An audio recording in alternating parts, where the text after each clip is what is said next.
lembaga, khususnya dari rumah sakit, teman-teman perawat, dan juga para dokter yang sudah hadir pada pagi hari ini, dan secara khusus para pimpinan kami dari Uni Indonesia Kawasan Barat yang sudah berkenan hadir kembali dalam rangkaian Week of Prayer yang akan berlangsung pada sepanjang minggu ini.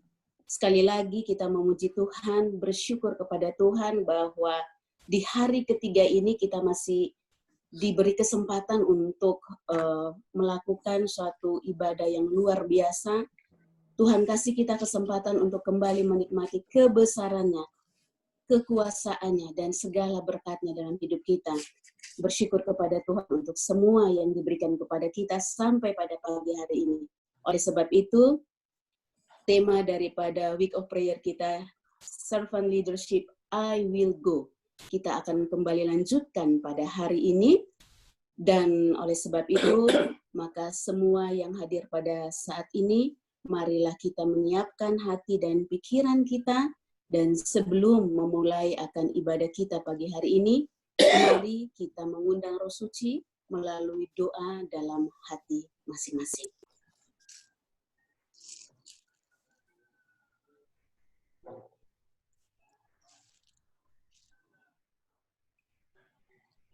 Kita akan memulai ibadah kita pada pagi hari ini melalui sebuah pujian yang akan dibawakan oleh choir dari Rumah Sakit Advent Medan.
Puji Tuhan, terima kasih untuk lagu pujian yang telah mengawali ibadah kita dan mengangkat hati kita kepada Tuhan.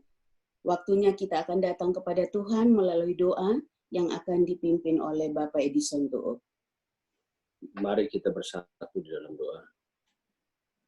Ya Bapa kami dalam sorga, sesungguhnya hati kami pada pagi hari ini bersuka cita, karena Tuhan masih memberikan nafas hidup bagi kami. Kami boleh diberikan tidur yang nyenyak pada malam hari, dan pada pagi hari ini ya Tuhan, kami datang kepadamu, bersekutu denganmu lewat kebaktian pagi hari ini. Kami berdoa kepada Bapak Elon Menawan, Bapak Ronald Lisal yang akan membawakan kesaksian, dan Bapak Pendeta Mesnik yang akan membawakan firman Tuhan, dan semua yang terlibat dalam acara ini kami mendoakan biarlah semua acara ini boleh berjalan dengan baik setuju dengan kehendak-Mu. Memberkati kami semua yang melihat, mendengar pada saat acara ini, biarlah kami boleh terberkati. Sesungguhnya hati kami ingin biarlah saat-saat seperti begini, Tuhan boleh mencurahkan Roh Kudus kepada kami, dan biarlah selama minggu sembahyang ini, kami boleh kecurahan Roh Kudus. Kami boleh mempunyai komitmen untuk melayani Tuhan dengan segenap hati kami. Bila mana ada dosa dan kesalahan kami, ya Tuhan, baik dalam tutur kata kami, perbuatan kami yang menyakiti hati-Mu, ya Tuhan, dan juga menyakiti sahabat-sahabat kami. Untuk itu, ya Tuhan, kami mau di pagi hari ini, Tuhan boleh mengampuni, dan biarlah firman yang akan kami dengarkan pada saat ini akan membawa kehidupan kami untuk hidup lebih dekat lagi kepada-Mu. Terima kasih ya Tuhan atas berkat yang indah. Di pagi hari yang indah ini ya Tuhan, kami serahkan doa ini di dalam nama Tuhan Yesus yang telah menjadi juru selamat dan penebus dosa kami. Amin. Amin. Sebelum kita lanjutkan, kembali kami mengingatkan bagi saudara-saudara yang mempunyai usulan-usulan doa yang akan kita doakan, maka silakan untuk menuliskan pada kolom chat agar nanti akan di-list oleh Ibu Ellen Simbolon yang akan memimpin kita dalam doa ACTS nanti. Baiklah, untuk waktu selanjutnya, kita kembali akan mendengarkan sebuah kesaksian, dan pagi hari ini akan dibawakan oleh Dr. Ronald Lisa. Silakan, Dokter. Selamat pagi kita semuanya. Selamat pagi, Dokter. Baiklah, saya sejak sebelum menjadi anggota Majelis Advent ke-7, waktu masih remaja, sebenarnya saya sudah menghidupkan pola vegetarian walaupun masih bolong-bolong. Tetapi pada saat kami dipindahkan ke kota Manado untuk bekerja di Dinas Kesehatan Kota dan sekaligus menjadi Direktur Kesehatan UNI pada tahun 84, pada saat itu kami sudah memutuskan untuk hidup vegetarian. Dan baru terrealisasi sepenuhnya pada saat pindah ke Rumah Sakit Advent Bandung pada bulan Oktober tahun 86. Sejak saat itu, maka kami sudah menghidupkan pola vegetarian yang penuh. Kemudian saya dipindahkan ke Bandar Lampung, dan sampai di Bandar Lampung tanggal 31 Juli tahun 1992 dengan tujuan untuk merintis sebuah rumah sakit umum yang tadinya berupa sebuah poliklinik yang maju. Nah, saudara-saudara sekalian, jadi saya sudah menghidupkan kehidupan vegetarian penuh ini lebih 30 tahun yang lalu. Sebagai sebuah selingan dari mengenai vegetarian ini, pada bulan Februari 2019, ada 2 kali panggilan untuk merintis sebuah pekerjaan penginjilan di sebuah kota kecil namanya Hanura, kurang lebih 40 menit dari perjalanan dari Bandar Lampung. Jadi pada tanggal 10 Februari tahun 2019 kami ke sana dan untuk bersahabat dahulu. Dan pada tanggal 28 Februari saya dengan Ketua Jemaat Bapak Hotnar Gultom membentuk sebuah KPA yang cukup ramai dikunjungi, dan kemudian berkembang menjadi sebuah KPA dengan menampung juga banyak kunjungan dari kaum teman-teman kita dari kaum muslim yang kadang-kadang habis sampai lebih 20 orang. Dan sejak itu setiap hari Minggu kami melayani ke tempat itu. Nah, ada satu hal yang kemudian terjadi sementara dalam pelayanan ini. Sekitar bulan awal Mei, saya mengalami suatu kali ada sebuah gangguan. Ya, saya pada waktu itu buang air besar dan secara kebetulan saya menengok kepada kotoran saya itu. Saya curiga sepertinya ada darah. Karena saya sebagai seorang dokter, saya langsung mengambil contoh dari kotoran saya dan saya periksakan di laboratorium. Dan dikatakan memang secara mikroskopis ada sel-sel darah merah yang cukup banyak dalam kotoran saya. Nah, memang selama ini saya tidak pernah mengalami keluhan dengan buang air besar saya karena saya seorang vegetarian, banyak memakan serat dan minum cukup banyak air dan sari buah, sehingga malah saya sehari kadang-kadang bisa 4-5 hari buang air besar dan jarang berbentuk karena begitu cairnya keluar, begitu lunaknya keluar, sehingga tidak pernah ada masalah. Walaupun 1-2 kali mengalami diare. Nah, pada tanggal 7 Mei terjadilah keadaan itu. Ya, kemudian saya bertemu dengan seorang ahli penyakit dalam yang khusus menangani bagian usus gastroenterologi dan dianjurkan untuk adakan foto kontras dari usus besar, abdomen, barium enema. Hasilnya keluar tidak tampak apa-apa, hanya menunjukkan bahwasanya usus saya terbalik, terputar. Usus besar saya yang harusnya menurun ada di sebelah kiri, dia terdapat di sebelah kanan. Yang naik harus di sebelah kanan, dia terdapat di sebelah kiri. Tapi dalam gambaran radiologisnya tidak ada masalah.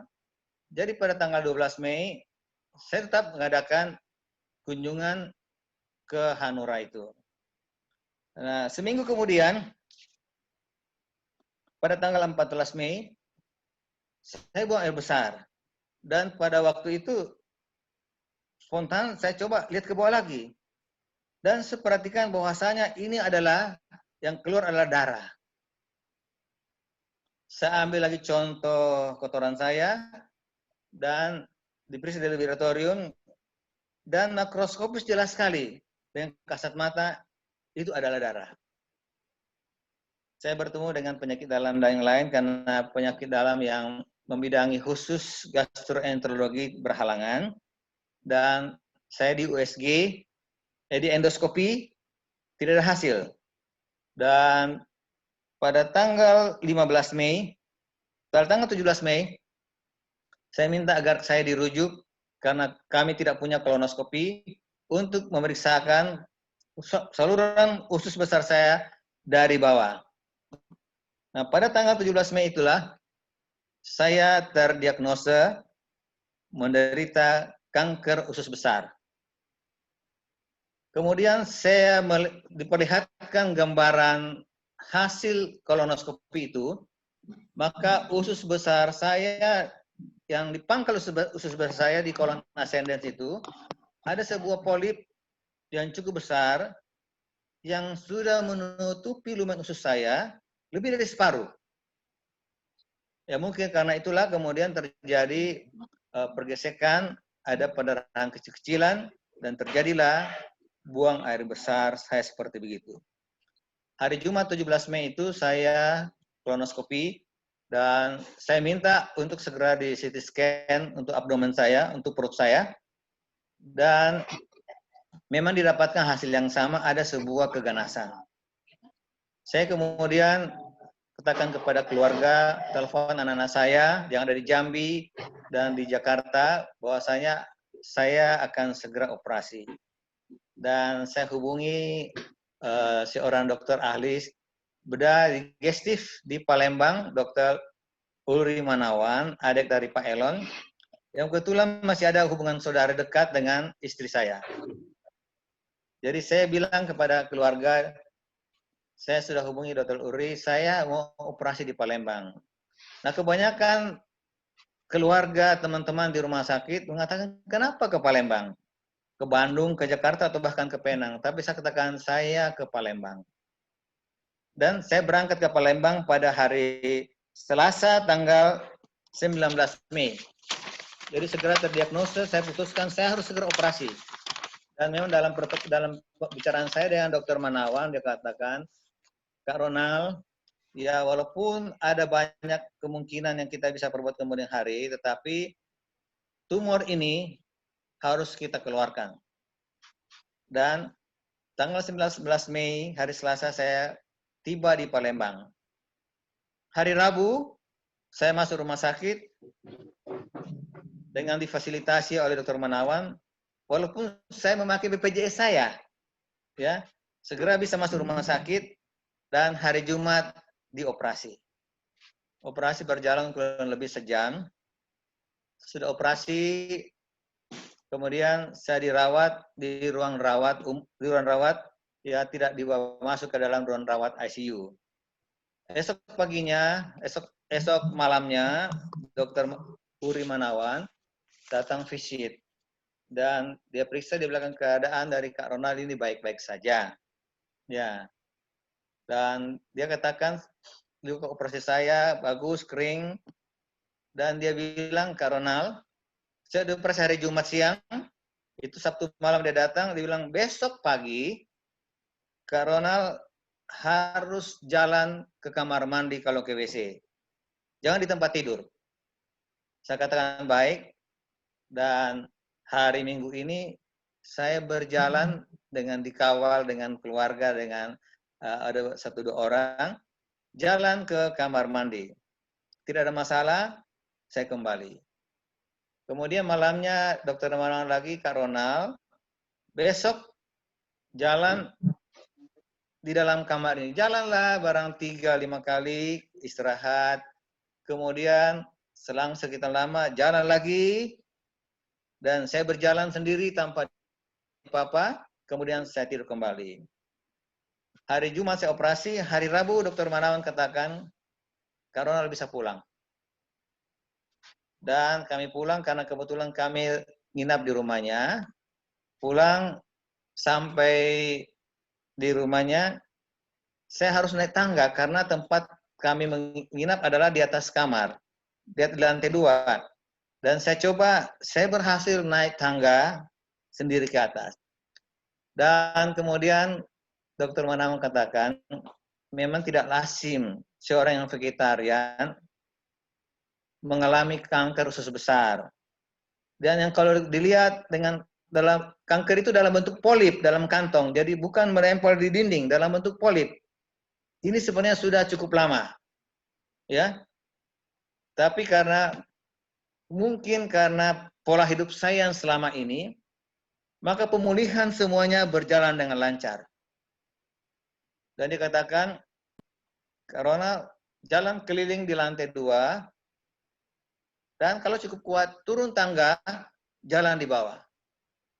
Jadi 2 hari sudah saya pulang, saya coba turun di bawah, turun dari lantai 2, dan saya berjalan. Itu pada hari yang ke-7 habis operasi.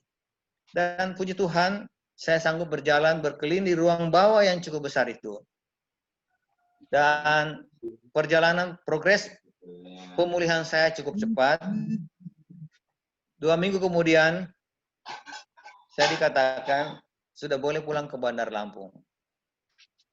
Dan kemudian saya naik pesawat pulang ke Bandar Lampung. Jadi pada kesempatan ini saya mau saksikan kepada saudara-saudara sekalian, walaupun saya juga sempat heran berpikir, lebih 30 tahun saya vegetarian, dan boleh dikatakan sudah hampir vegan. Saya selama itu membatasi gula, membatasi garam dan minyak. Yang namanya kue itu jarang saya pegang, jarang saya makan. Dan saya selama di Lampung berolahraga dengan cukup teratur. Malah selalu sempat dalam seminggu bisa 2-3 kali berjemur. Jadi saya sampai berpikir kemudian untuk waktu yang lama, kenapa bisa ini terjadi? Sampai sebuah polip yang berisi kanker yang sudah cukup besar, yang menutup lumen usus saya lebih dari separuhnya. Dan kemudian saya berpikir mungkin Tuhan, tadinya saya berpikir mempermalukan pola hidup vegetarian. Seorang vegetarian kanker usus besar. Tetapi kemudian saya mengambil sebuah hikmah bahwasanya kalaupun kita usus besar, kanker usus besar, bila mana kita yang hidup sehat, maka pemulihan akan berjalan lancar. Dan kemudian saya mendapatkan hasil pemeriksaan laboratorium patologinya. Ya, hasilnya dikatakan kanker itu hanya mulai melengket, berpindah ke permukaan usus besar saya, ya, ke mukosa usus saya. Tidak masuk ke dalam lapisan kedua yang disebut tunica muscularis. Dan hanya masih terlokasi di situ. Dan pemeriksaan semua kelenjar bening dalam jarak 20 cm daripada luka operasi saya bersih. Tidak ada sama sekali anak sebar. Dan saya katakan puji Tuhan, berarti pola hidup vegetarian ini telah menolong saya. Yang mungkin kalau saya tidak vegetarian, sudah menyebar kemana-mana kanker itu. Dan pada bulan Desember tahun 2019, saya kontrol, saya CT scan perut dengan dada, toraks dan abdomen dengan kontras. Hasilnya clear, tidak ada penyebaran sama sekali. Dan sejak itu setiap 3 bulan saya memeriksakan darah saya di laboratorium. Dan terakhir awal Juli hasilnya adalah nihil. Ya, hasilnya sangat baik nilai daripada nilai tumor marker itu. Dan saudara-saudara sekalian, sesudah menjalani operasi itu, saya tidak mengalami namanya kelemahan fisik. Usus saya dibuang kurang lebih 20 cm. Ya. Sesudah saya pulang dari rumah sakit, sebulan kemudian Tuhan sudah mengizinkan saya untuk pergi kembali melayani di Hanura. Ya. Dan kemudian 2 bulan kemudian ada sebuah panggilan di tempat yang lain. Ya, 45 menit sampai 5 menit dari Bandar Lampung. Setiap hari Minggu saya mulai merintis dengan pendeta Dedi, seorang pendeta muda di tempat saya, namanya pendeta Dedi Gultom, merintis sebuah pekerjaan lagi di sana. Ada panggilan berulang-ulang untuk minta coba saya ke sana melanjutkan sebuah program penginjilan yang sudah pernah terjadi beberapa waktu sebelumnya. Jadi dalam waktu 2 bulan sesudah saya dioperasi, Tuhan mengizinkan saya, memberikan kekuatan kepada tubuh saya. Setiap hari Kamis malam, berangkat ke Hanura, pulang dari sana jam 10 atau sampai jam 11 malam, dan hari Kamis kami berangkat ke Tanjung Sari. Nah, saudara-saudara sekalian, apa yang saya mau bilang kepada kita pada hari ini, bahwa pola hidup sehat yang dipromosikan oleh gereja kita, yang diisukan sejak awal pekerjaan penginjilan dari gereja Masjid Advent hari ke-7 adalah sebuah cara hidup yang terbaik. Walaupun saya sempat kecewa, kenapa saya kanker usus? Orang pada bertanya, loh, sebuah cemoohan mungkin terjadi. Kok orang vegetarian bisa mengalami kanker usus? Tetapi kemudian pengalaman hidup saya membuktikan bahwa berkat vegetarian saya yang sepenuhnya itu, walaupun ada kanker, ya, Tuhan memberikan tetap kekuatan kepada tubuh saya. Tidak ada penyebaran, dan saya tetap sehat, dan masih sanggup di usia saya yang ke-69 ini, Tuhan izinkan kepada saya untuk melayani di 2 buah tempat setiap minggu.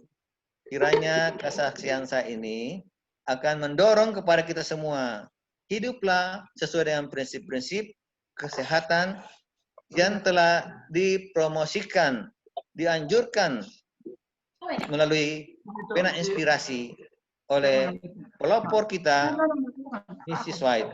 Tuhan memberkati semua pada kita semuanya. Mudah-mudahan kesaksian saya ini dapat memberikan kepada kita keyakinan untuk dapat memberi contoh dimanapun kita bekerja dengan pola hidup sehat. Kita, Tuhan dapat pergunakan untuk penginjilan. Terima kasih. Amin. Puji Tuhan, terima kasih Dr. Lisal untuk kesaksian yang menguatkan pagi hari ini. Semoga akan ada satu pembaharuan pada hari ini bagi masing-masing kita melalui pola hidup kita pada hari ini. Baiklah, saudara-saudara yang dikasihi Tuhan, kita akan memasuki ruang berkat pada pagi hari ini melalui firman Tuhan yang akan dibawakan oleh Pendeta Mesnik Autopa. Namun sebelumnya kita akan sama-sama mengikuti lagu tema pada pagi hari ini.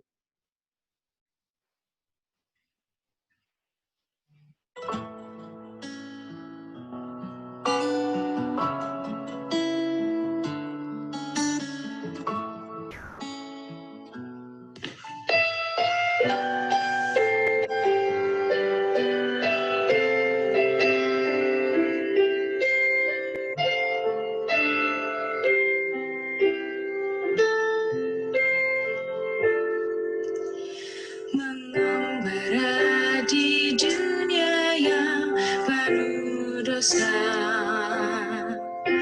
pendahulu telah buka jalannya, bersorak dengan setia, menguatkan yang lelah. Hidup mereka menyatakan besar rahmat Allah, dikelilingi limpahnya saksi setia. Kita bertanding bukan untuk hadiah, mereka berikan panutan, kita akan teruskan warisan kesetiaan, hidup kesalehan. Oh, biarlah mereka temukan kita setia, api pengabdian kita bandera. Jika kita menuntut, mereka percaya, dan hidup kita ilham ketaatan. Oh, biarlah mereka temukan kita setia.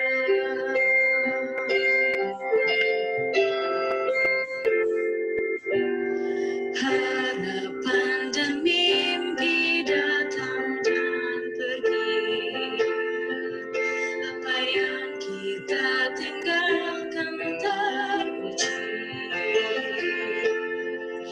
petunjuk yang ditemukan, kenangan yang terungkapkan, menjadi terang penuntun menuju kebenaran. Oh, biarlah mereka temukan kita setia, api pengabdian kita bandera. Jika kita menuntut, mereka percaya, dan hidup kita ilham ketaatan. Oh, biarlah mereka temukan kita setia, api pengabdian kita bandera. Jika kita menuntut, mereka percaya, dan hidup kita ilham ketaatan. Oh, biarlah mereka temukan kita setia.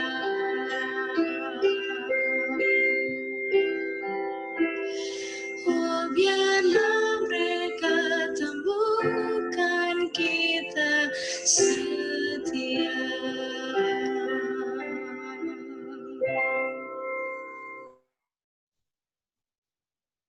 Kami persilakan Pendeta Mesnik Autopa untuk firman Tuhan. Baik saudara-saudara, selamat pagi bagi kita semua. Terima kasih kepada semua, terutama kepada Tuhan Yesus yang sudah membangunkan kita pada pagi hari ini. Terima kasih juga kepada Dr. Lisal yang sudah memberikan kesaksian yang sangat menguatkan kita semua. Terima kasih juga walaupun melalui rekaman kepada Dr. Advent yang dari Rumah Sakit Advent Medan yang sudah menyanyi pagi ini. Ya, memang jumlahnya hanya 6 orang. Pendetanya di Rumah Sakit Advent Medan. Ya, mudah-mudahan dokter Advent yang ada di Rumah Sakit Advent Medan hanya 6 orang. Jadi mereka sudah nyanyi untuk kita. Terima kasih juga untuk semua yang sudah berdoa. Sebelum kita lanjut, mari kita tunduk kepala, kita berdoa sejenak. Bapa di sorga, tolonglah kami untuk belajar firman-Mu. Kami boleh mengerti, kami boleh hidupkan, kami boleh praktekkan. Karena kami yakin bahwa kami ada di dunia ini karena sebuah misi. Misi yang Tuhan sudah berikan kepada kami. Dan hebatnya adalah Tuhan sendiri pun yang akan menyelesaikannya. Terima kasih Tuhan Yesus untuk kehadiran-Mu pagi hari ini. Karena kami minta di dalam nama Yesus, Tuhan dan Juru Selamat kami. Amin. Baik, kurang lebih sudah 30-an orang lebih yang berbicara tentang servant leader, I will go. Dan ya, saya ingat bahwa saya juga sudah bicara satu kali. Hari ini harusnya yang berbicara adalah Dr. Rudy Sitepu. Tapi ternyata apa yang disaksikan oleh Dr. Lisal itu sungguh benar, luar biasa. Kita tidak boleh kerja terus-menerus. Harus ada waktunya untuk istirahat. Dan Dr. Rudy harus dipaksa istirahat karena sakit. Jadi ya kita perlu istirahat untuk sehat dan kita perlu juga vegetarian. Walaupun Dr. Rudy, Pak Enus dan yang lain-lain tidak bisa bersama dengan kita, tapi hati mereka dan kehangatan mereka bersama dengan kita pagi hari ini. Dan pagi hari ini saya akan lebih condong kepada I will go. Saya rupanya loncat ya. Saya ketemu seorang sahabat di Bandara Suta atau Soekarno-Hatta. Pertanyaannya kepada saya adalah, mau kemana? Ke Medan. Karena dia tahu rumah saya di Medan, maka pertanyaan kedua adalah, dari mana? Kemudian jawaban saya adalah, dari Jakarta. Sekarang saya balik. Pertemuannya terjadi dengan sahabat saya itu terjadinya di Kuala Namu. Pertanyaannya adalah, mau kemana? Jakarta. Karena dia tahu rumah saya di Medan, maka pertanyaan kedua adalah, ada apa di Jakarta? Ada tugas, ada seminar, ada rapat. Untuk menjawab pertanyaan-pertanyaan ini, maka saya beri judul renungan kita pada pagi hari ini adalah Rohku. Ayat yang akan menuntun kita untuk belajar pagi ini tertulis dalam Sakaria 4 ayat 6. Maka berbicaralah ia katanya. Inilah firman Tuhan kepada Zerubabel bunyinya. Bukan dengan keperkasaan dan bukan dengan kekuatan, melainkan dengan rohku, firman Tuhan semesta alam. Zerubabel artinya orang asing di Babel. Penyebaran, kebingungan. Jawaban pertanyaan, dari mana kita berasal? Saudara-saudara, kita tidak berasal dari dunia ini. Di dunia ini kita adalah musafir. Dunia ini adalah tempat kita sementara. Dunia ini hanya tempat di mana kita menginap sementara, singgah. Bukan di sini tempat kita. Itu sebabnya Yohanes 4 ayat 5 mengatakan bahwa mereka berasal dari dunia, sebab itu mereka berbicara tentang hal-hal dunia dan dunia mendengarkan mereka. Sementara kita yang tidak berasal dari dunia ini tidak berbicara tentang dunia ini, tapi berbicara tentang dunia yang lain yang dimengerti oleh orang yang berasal dari dunia yang sama.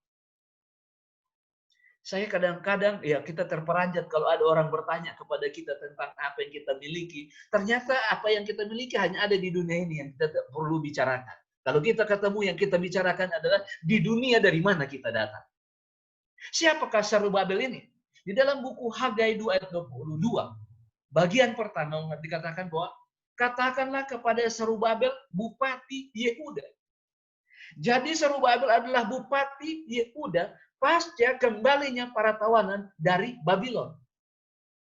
Orang-orang yang hidup sejaman dengan Zerubabel, bupati Yehuda itu adalah Yosua sebagai imam besar, Ezra sebagai imam dan ahli kitab.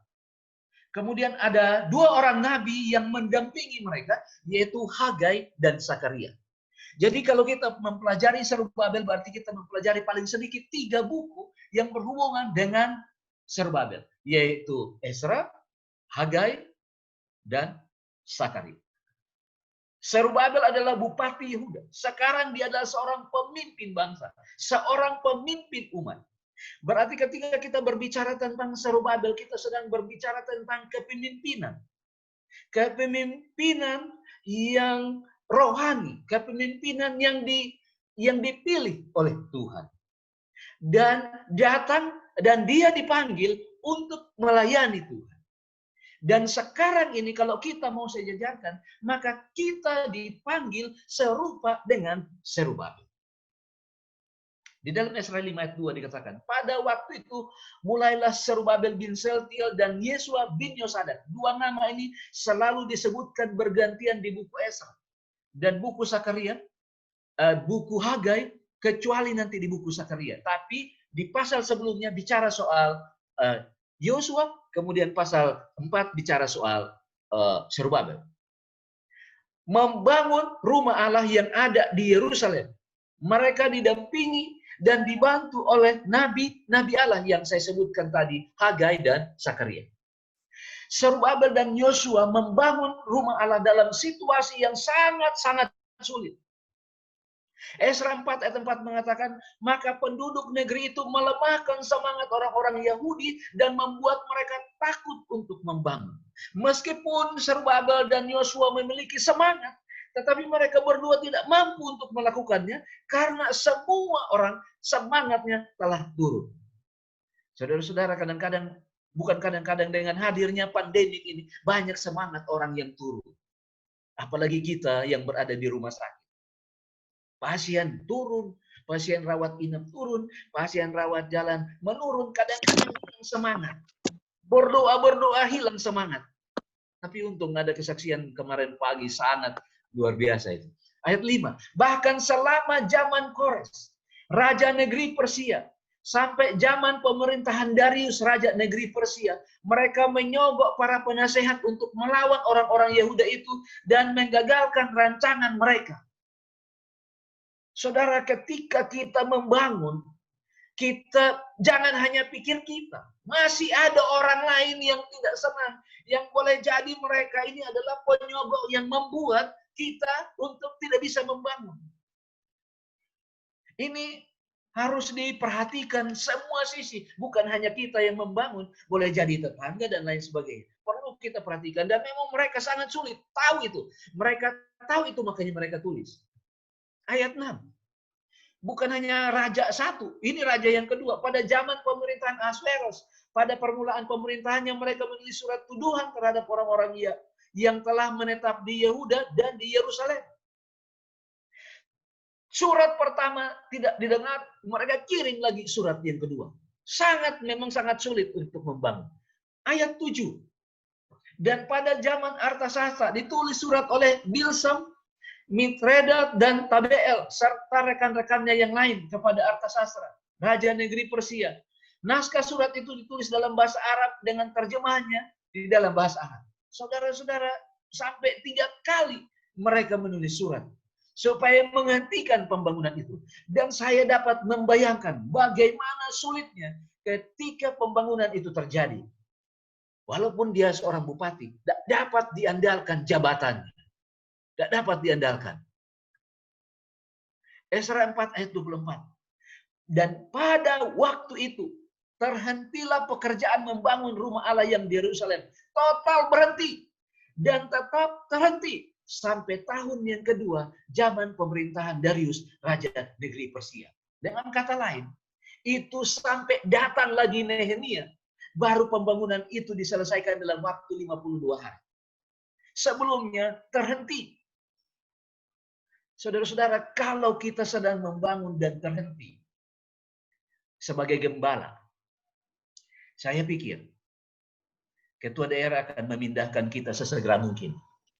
Atau mungkin juga ketua uni akan memindahkan kita karena dianggap bahwa kita tidak berhasil. Pekabaran pagi ini adalah pekabaran untuk kita semua sebagai pemimpin untuk setiap level di Uni Indonesia Kawasan Barat. Ya, terutama kepada saya yang sedang berbicara dan kepada kita semua. Biasanya jika kita berhasil melakukan sesuatu pada masa yang sulit, kita bisa melakukan sesuatu yang tidak dapat dikerjakan oleh orang lain, maka kecenderungan kita adalah membanggakan kemampuan kita, membanggakan kehebatan kita sendiri, mungkin juga membanggakan gelar kita, membanggakan saudara-saudara kita yang berada di sisi-sisi kita yang menolong kita. Itu kebiasaan kalau kita bisa melakukan sesuatu tidak pada waktu masa-masa yang sulit. Itu sebabnya firman Tuhan pagi ini berkata kepada Zerubabel, bukan dengan keperkasaan dan bukan dengan kekuatan, melainkan dengan rohku firman Tuhan semesta alam. Bahwa apa yang dikerjakan oleh Zerubabel, apa yang dikerjakan oleh Yosua, meskipun pekerjaan itu terhenti, itu bukan karena kesalahan daripada Zerubabel dan Yosua, tetapi Tuhan mau supaya roh Tuhan boleh nyata di dalam pembangunan itu dan menutupi kekuatan daripada Zerubabel, menutupi keperkasaan daripada Zerubabel, dan mengangkat roh Tuhan itulah satu-satunya yang dapat diandalkan untuk menyelesaikan pembangunan rumah Allah di Yerusalem. Di dalam Hagai 1 ayat 14, Tuhan kemudian menggerakkan semangat Zerubabel dan Shealtiel, menggerakkan semangat Yosua, menggerakkan semangat dari seluruh bangsa itu. Maka datanglah mereka untuk membangun rumah Allah semesta alam itu. Saudara-saudara, sekian lama berhenti. Tuhan datang lagi membangkitkan semangat mereka.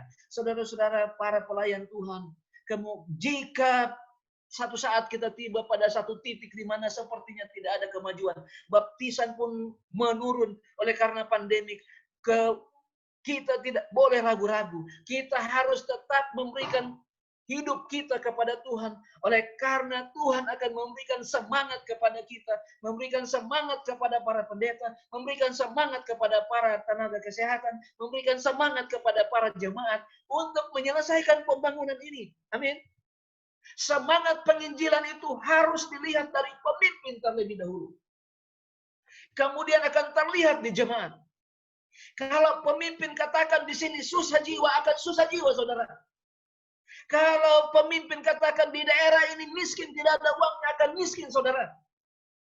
Karena semangat itu datang dari Tuhan kepada hati pimpinan.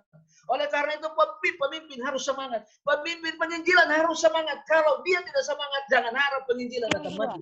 Kenapa? Karena Tuhan akan memberikan semangat. Dan semangat yang berasal dari Tuhan akan membuat kita berapi-api, saudara. Ayat 5. Tetapi sekarang kuatkanlah hatimu. Bukan hanya semangat yang diberikan, kekuatan pun diberikan. Kekuatan diberikan kepada Zerubabel. Kekuatan diberikan juga kepada Yosua. Kekuatan diberikan juga kepada rakyat itu untuk bekerja membangun. Dan Tuhan Allah menyertai mereka. Bapak, Ibu, saudara-saudara, Alkitab ini luar biasa. Semangat diberikan, kekuatan diberikan.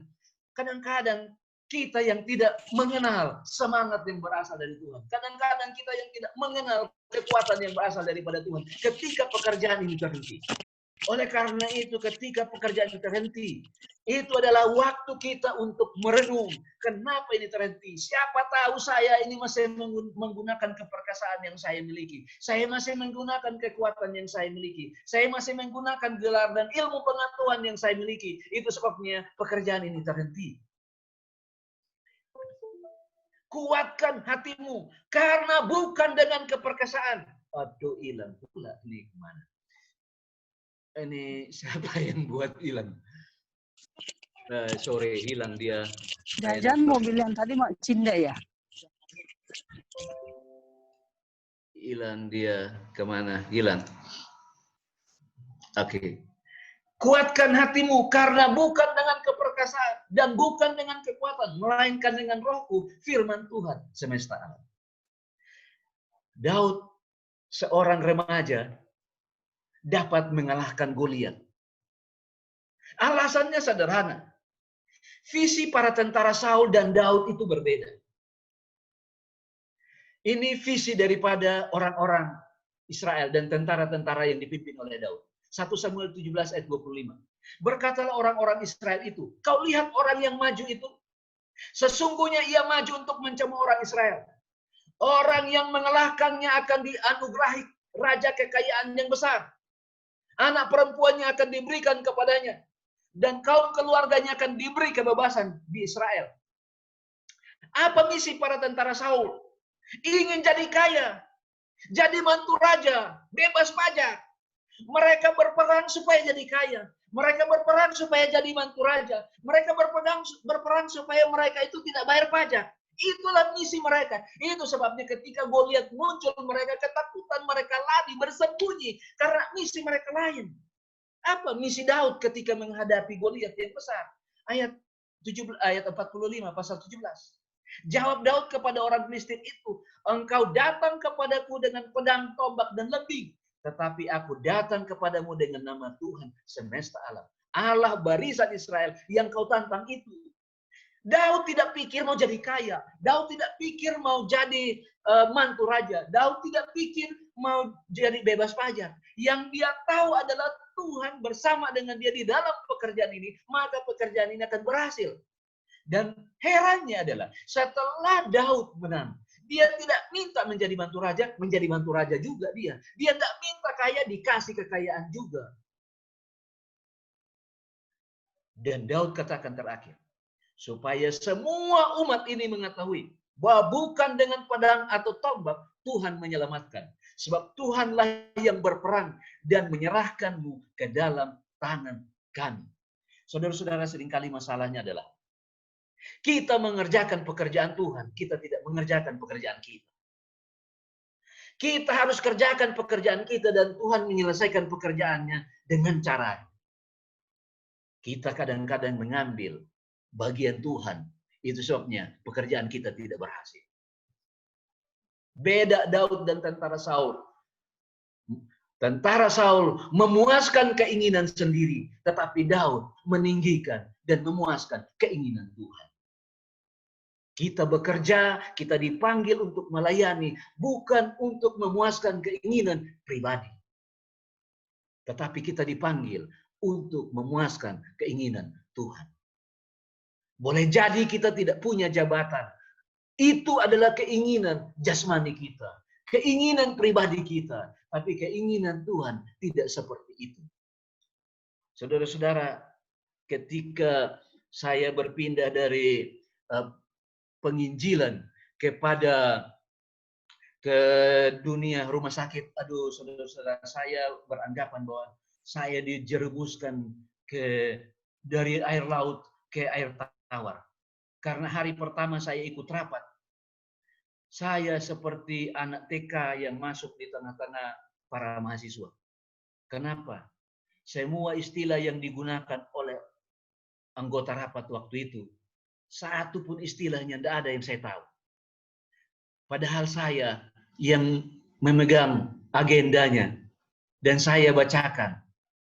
Saya cari di agenda itu kata-kata yang mereka sebutkan, tidak saya ketemu. Putus asa memang. Tapi akhirnya saya sadari. Bukan dengan keperkasaan. Bukan dengan kekuatan. Roh Tuhan yang akan menyelesaikannya. Zakaria 4 ayat 9. Tangan Zerubabel telah meletakkan dasar rumah ini. Dan tangannya juga akan menyelesaikannya. Maka kamu akan mengetahui bahwa Tuhan semesta alam yang mengutus aku. Tuhan dapur sama Dia yang meletakkan dasar semua ada situ. supaya terhenti pekerjaan, tapi dia juga yang akan menyelesaikan. Pulang-pulang mereka. Tuhan mau supaya Zerubabel juga tidak kecewa, tapi Zerubabel akan menikmatinya. Membangun rumah Allah perlu modal, perlu dana, perlu uang. Apa yang harus diperbuat oleh Zerubabel jika jabatannya sebagai bupati tidak dapat diandalkan? Orang Israel ini bukan tidak ada uang. Mereka banyak uang. Buktinya, Hagai 4 ayat 1. Apakah sudah tiba waktunya bagi kamu untuk mendiami rumah-rumahmu yang dipapani dengan baik, sedangkan rumah Tuhan ini tetap menjadi reruntuhan? Rumah-rumah umat sudah pakai keramik semua, tembok pakai bukan hanya keramik, entah marmer dan segala macam, tapi gerejanya masih belum selesai dibangun. Bukan berarti mereka tidak ada uang. Kalau begitu, kenapa Tuhan bilang hanya Rohku? Karena Tuhan mau supaya mereka tahu hal ini. Hagai 2 ayat 8. Aku akan menggoncangkan segala bangsa sehingga barang-barang yang indah-indah kepunyaan segala bangsa datang mengalir. Maka aku akan memenuhi rumah ini dengan kemegahan. Nggak perlu Zerubabel, jabatanmu, nggak perlu dana negara kau pakai untuk membangun, nggak perlu. Sebab aku akan menggoncangkan segala bangsa dan segala bangsa akan membawa barang yang indah-indah untuk memenuhi rumah ini dengan kemegahan. Ayat biasa yang dipakai oleh para pembaca persembahan dan diakon. Ayat 9. Kepunyaankulah perak dan kepunyaankulah emas. Demikianlah firman Tuhan. Nggak usah takut membangun Zerubabel. Karena emas itu aku punya. Perak itu aku punya. Bangsa-bangsa itu aku punya. Aku akan kirim dan itu akan selesai. Tanpa kekuatanmu, tanpa jabatanmu, tanpa tanda tanganmu untuk mengeluarkan uang dari kas negara. Aku bisa membuat itu semua terjadi. Tidak heran, Bapak orang percaya, Bapak Abraham, memberikan gelar kepada Allah di Gunung Moria dengan nama Jehovah Jireh, Allah menyediakan. Saudara-saudara, di level manapun Anda memimpin, apapun gelar yang Anda miliki, PhD, Demin, di teologi dan lain-lain, gelar penting. Ingat kata-kata Daud. Daud menyatakan, aku mendatangi engkau dengan nama Tuhan semesta alam. Boleh kita punya gelar, tapi ketika kita maju, kita tidak maju dengan gelar-gelar kita, tapi kita maju dengan nama Tuhan. Nama Tuhan yang membawa kemenangan. Di level manapun Anda memimpin, apakah gelar yang Anda miliki, dokter, dokter spesialis, dokter super spesialis, dan lain-lain, Tuhan berkata kepada Anda hari ini seperti berkata kepada Zerubabel, bukan dengan keperkasaan, bukan dengan kekuatan, melainkan dengan Rohku. Pertanyaannya adalah, apa yang sedang Anda dan saya bangun di Uni Indonesia Kawasan Barat ini? Efesus 4 ayat 12 menyatakan, untuk melengkapi orang-orang kudus bagi pekerjaan pelayanan, bagi pembangunan tubuh Kristus. Saudara, kita sedang membangun tubuh Kristus. Bagaimana caranya kita membangun tubuh Kristus? Semua gelar kita tidak akan pakai. Semua kekuatan kita tidak akan pakai.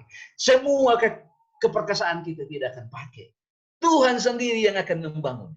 Sekarang persoalannya, maukah kita dipakai dengan heran untuk membangun tubuh Kristus? Kita sedang membangun tubuh Kristus, maka Kristus akan menggoncangkan dunia untuk menyelesaikan pembangunan ini. Amin.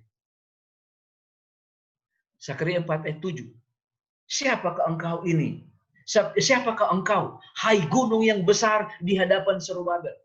Engkau akan menjadi tanah rata. Ia akan membawa keluar batu utama sambil berseru, bagus, bagus sekali batu ini. Saudara, batu atau gunung adalah lambang dari hambatan fisik. Maka kita akan teringat kepada nubuatan Yesaya tentang Yohanes Pembaptis. Di dalam Yesaya 40 ayat 4. Setiap lembah akan ditinggikan, setiap gunung dan bukit akan direndahkan, tanah yang bergelombang akan diratakan, yang berlekuk-lekuk dijadikan datar. Dan firman Tuhan kepada Zerubabel, hai gunung, datar. Artinya apa? Semua hambatan itu akan diratakan oleh Tuhan dan kita tinggal berjalan dan melihat, menikmati. Amin, saudara. Tuhan kita itu adalah Tuhan yang ajaib. Itu yang dilakukannya kepada Dr. Lisa. Dia lakukannya kepada Dr. Natalia kemarin. Dan itu juga bisa dilakukan kepada saudara dan saya hari ini. Tidak akan ada halangan jika roh Tuhanlah yang bekerja untuk kita. Boleh jadi baptisan kita menurun karena pandemi ini. Tapi kita tidak boleh patah semangat. Karena Tuhan akan menyelesaikannya dengan caranya. Yang penting adalah kita sendiri mau bersama dengan dia. Yesaya 41 ayat 15. Sesungguhnya aku membuat engkau menjadi papan pengirik yang tajam dan baru dengan gigi 2 jajah. Engkau akan menggirik gunung-gunung dan menghancurkannya, dan bukit-bukit itu pun kau buat seperti sekam, rata. Semua halangan itu akan disingkirkan. Semua yang menghambat pekerjaan kita selama ini akan disingkirkan oleh Tuhan. Karena dia mau pekerjaan ini segera selesai. Kalau kita mengikuti pembicaraan Dr. Alvin kemarin, Yesus segera akan datang. Dan ketika dia mau datang, dia tahu bahwa semua bukit, semua halangan sudah menjadi rata. Dan batu itu, siapakah engkau gunung besar di depan Zerubabel? Engkau menjadi tanah rata. Ia akan mengangkat batu utama. Batu utama. Matius 21:42. Kata Yesus kepada mereka, belum pernahkah kamu baca dalam kitab suci? Batu yang dibuang oleh tukang-tukang bangunan telah menjadi batu penjuru. Hal itu terjadi dari pihak Tuhan, suatu perbuatan ajaib di mata kita. Dan batu itu adalah Kristus. Saya hanya mau ulangi dalam satu ayat yang tertadi sebagai kesimpulan dari semua pembicaraan kita. Maka berbicaralah ia, katanya. Inilah firman Tuhan kepada Zerubabel. Bunyinya, bukan dengan keperkasaan dan bukan dengan kekuatan, melainkan dengan rohku. Firman Tuhan semesta alam. Dimanapun Anda bekerja, apapun jabatan Anda, ingatlah bahwa bukan karena keperkasaan kita, bukan karena kekuatan kita, tapi karena roh Tuhan, semua pekerjaan ini akan selesai. Tuhan Yesus memberkati kita semua. Amin. Puji Tuhan. Terima kasih Pendeta Mesnik untuk firman Tuhan yang sangat memberkati pada pagi hari ini. Kiranya melalui firman Tuhan ini akan membuat semangat yang baru bagi masing-masing kita dalam pelayanan, khususnya secara rohani, dalam segala tugas dan pelayanan yang Tuhan percayakan bagi masing-masing kita. Baiklah, kita akan menutup ibadah kita pada pagi hari ini melalui doa ACTS yang akan dipimpin oleh Ibu Ellen Atopa. Kami persilahkan.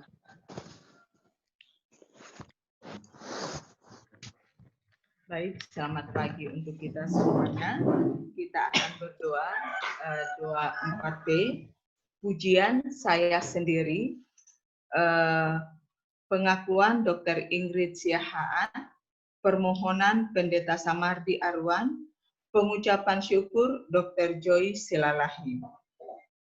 Dan nanti di akhir doa kita sama-sama berdoa doa yang diajarkan Tuhan Yesus.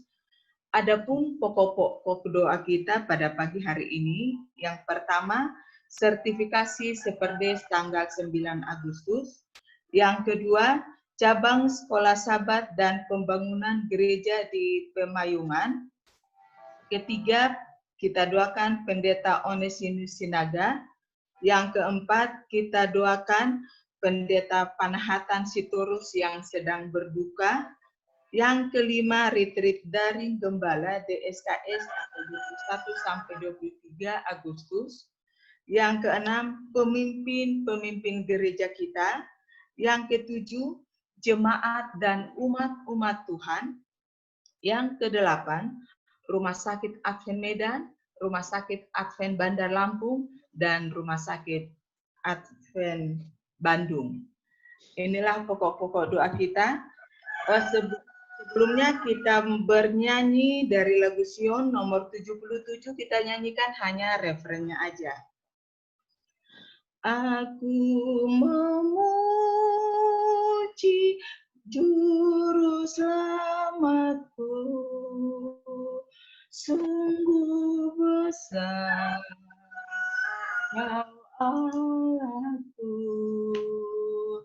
Aku memuji Juru Selamatku. Sungguh besar Kau Allahku. Kita berdoa. Bapa kami yang di surga, kami puji nama-Mu Tuhan, karena kasih-Mu yang begitu besar kepada kami. Kami puji nama-Mu ya Bapa, atas nafas kehidupan yang Engkau berikan kepada kami. Kami puji Engkau ya Tuhan, karena Engkau layak disembah. Dan dilanjutkan oleh Dr. Ingrid. Bapa kami dalam kerajaan surga, bersyukur oleh karena ampunan yang telah Tuhan berikan kepada kami, sehingga kami layak disebut sebagai anak-anak-Mu dan dapat datang ke hadirat-Mu hari ini. Kami adalah manusia berdosa yang melakukan dosa, baik yang kami sadari maupun tidak kami sadari, yang menjadi keinginan hati kami maupun ketidaktahuan hati kami, melalui kata-kata maupun perbuatan kami, bahkan dalam pikiran kami sendiri, terkadang banyak niat kejahatan yang lahir oleh karena keinginan hati duniawi kami, ya Bapa. Ampuni kami, hapuskan segala dosa kami, sehingga kami dilayakkan untuk disebut kembali menjadi anak-anak-Mu setiap hari.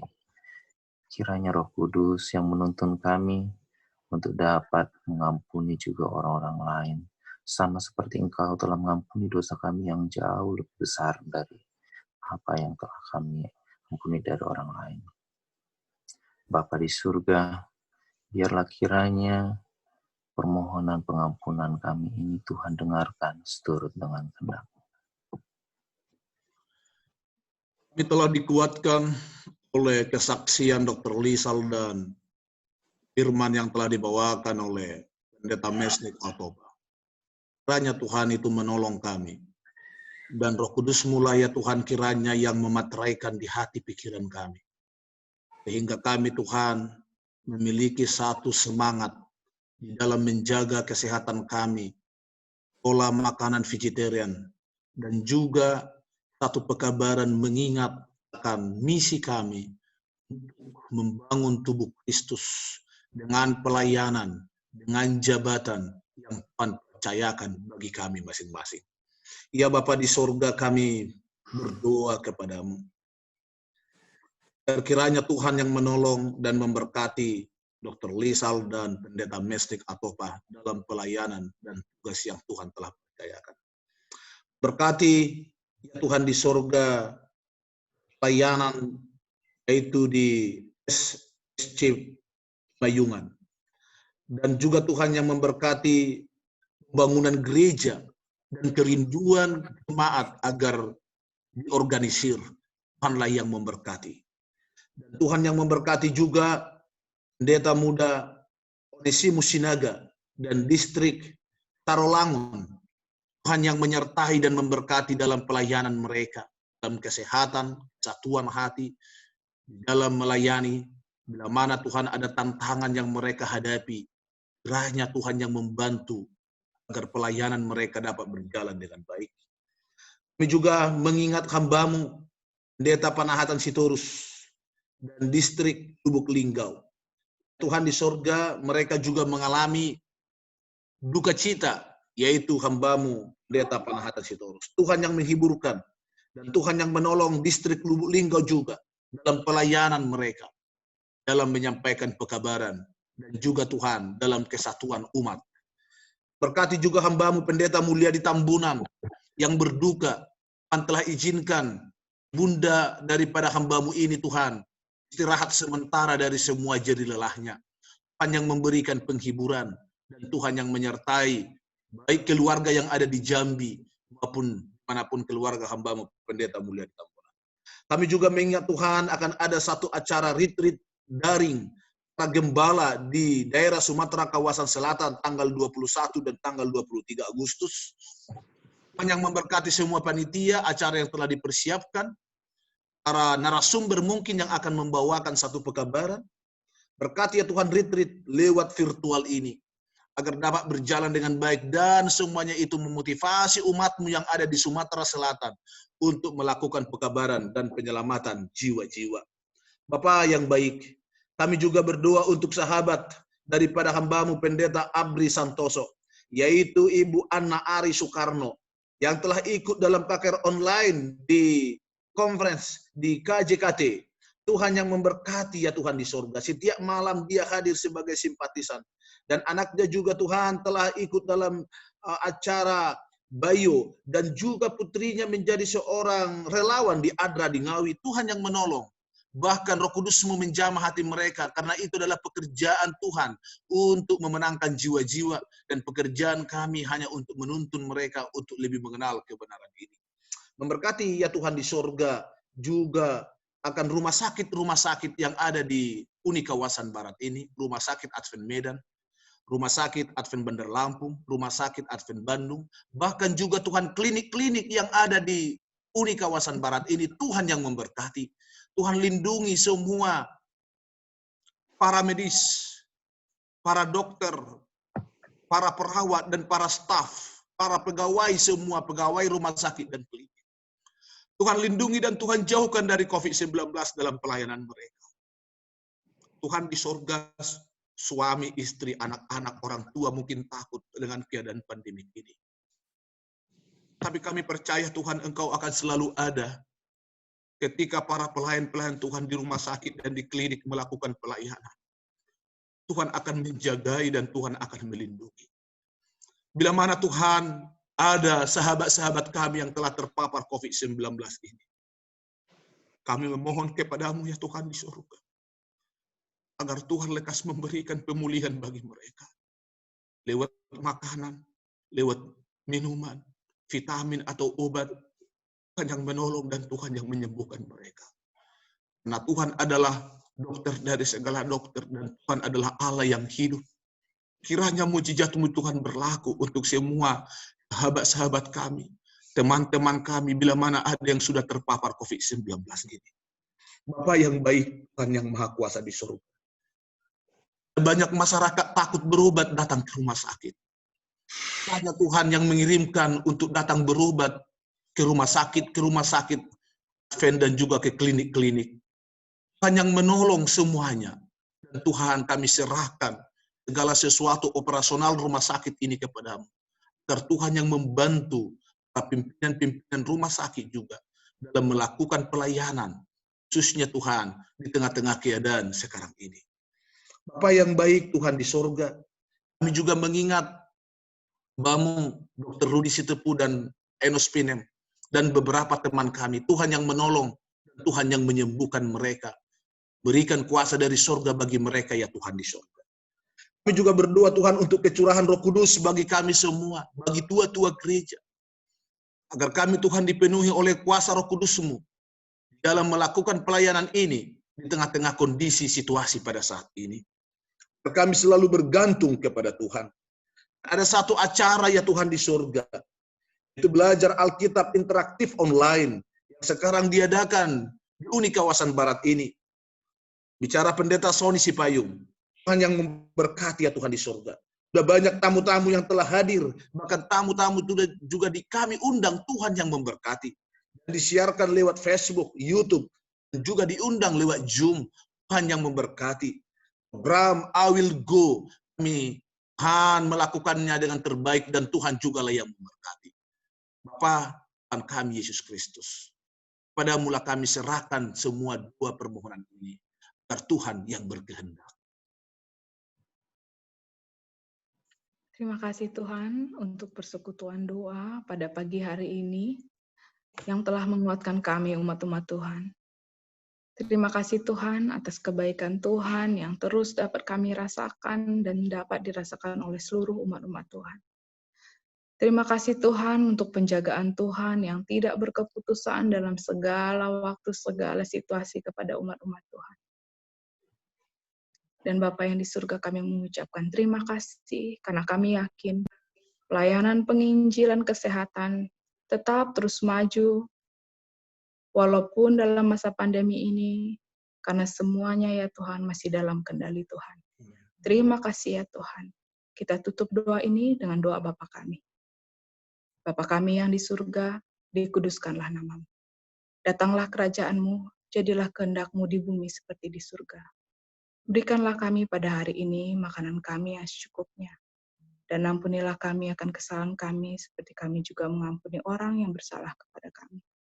Dan janganlah membawa kami ke dalam pencobaan, tapi lepaskanlah kami daripada yang jahat.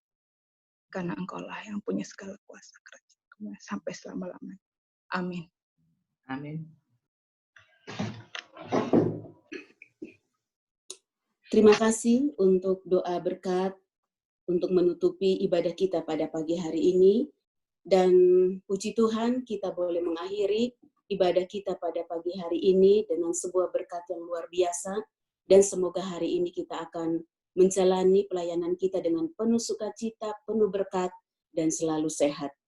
Baiklah, sebelum kita berpisah pada pagi hari ini, izinkan saya untuk secara singkat menyampaikan partisipan kita pada besok hari, lagu pujian dari Rumah Sakit Advent Bandar Lampung, doa pembuka Ibu Maria Simalango, kesaksian Pendeta Lasker Simalango, firman Tuhan Dr. Charles Suot, dan doa penutup oleh Ibu Febe Langi.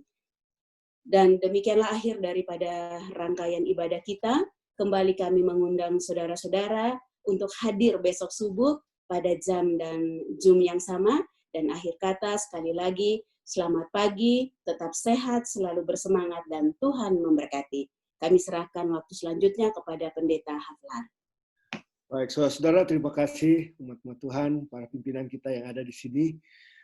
Terima kasih untuk saudara-saudara yang sudah ambil bagian doa buka oleh saudara Edison Tuuk, kesaksian oleh Dr. Ronald Lisal, kemudian firman Tuhan oleh Pendeta Mesnik Atopa, dan doa CTS tadi oleh Ibu Atopa, Dr. Joshua yang sudah menyampaikan doa, dan juga Pendeta Samadia Ruan, dan juga Dr. Joyce Silalahi.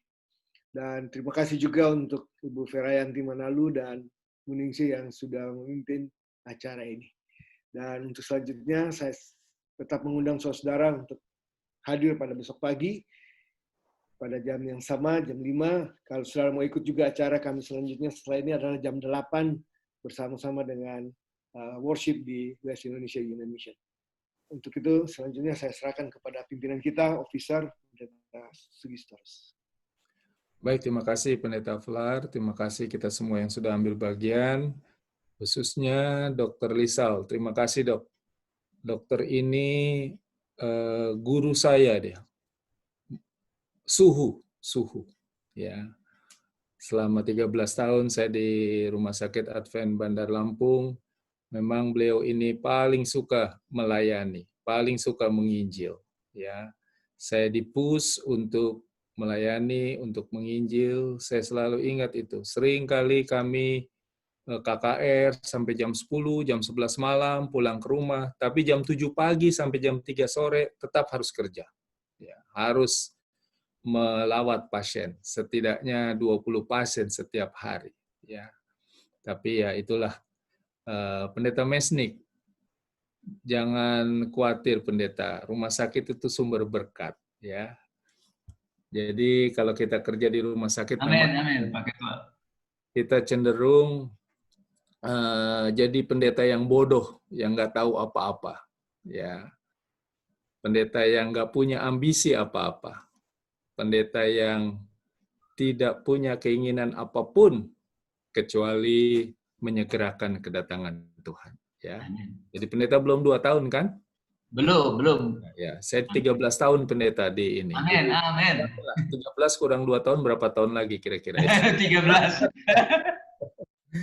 Oke lah, selamat pagi semuanya. Terima kasih banyak kesaksian dan firman Tuhan yang sangat menguatkan kita. Kita bertemu lagi besok pagi, ya. Kalau mau ikut jam 8, kita boleh ikut. Tolong supaya kita undanglah saudara untuk belajar Alkitab interaktif online, ya, Bayo, supaya kita undanglah. belajar. Berapapun kita bisa masuk sampai 500 kalau saya pikir di Zoom, tapi kalau Facebook atau YouTube itu tidak terbatas saya pikir. Ya, kita undanglah 1-2 orang ya supaya kita doakan mereka. Kalau perlu kita bantu pulsanya ya supaya mereka juga punya kerinduan untuk mendengarkan firman Tuhan. Ini baru pertama, 28 doktrin dibahas selama 1 bulan. Dan terus diulangi kembali di bulan-bulan berikutnya sampai Desember. Inilah yang kita bisa buat dan kita boleh mengundang sebanyak mungkin teman kita. Ya, paling tidak 1. Ya, each one reach one. Jadi 1 orang, setiap orang menjangkau 1 orang. Ya. Oke, terima kasih. Selamat pagi. Tuhan berkati kita semua. Amin. Terima kasih Dr. Lisal. Terima kasih semuanya. Selamat pagi. Sekali lagi terima kasih Dr. Lisal. Selamat pagi semua. Terima kasih. Terima kasih. Terima kasih.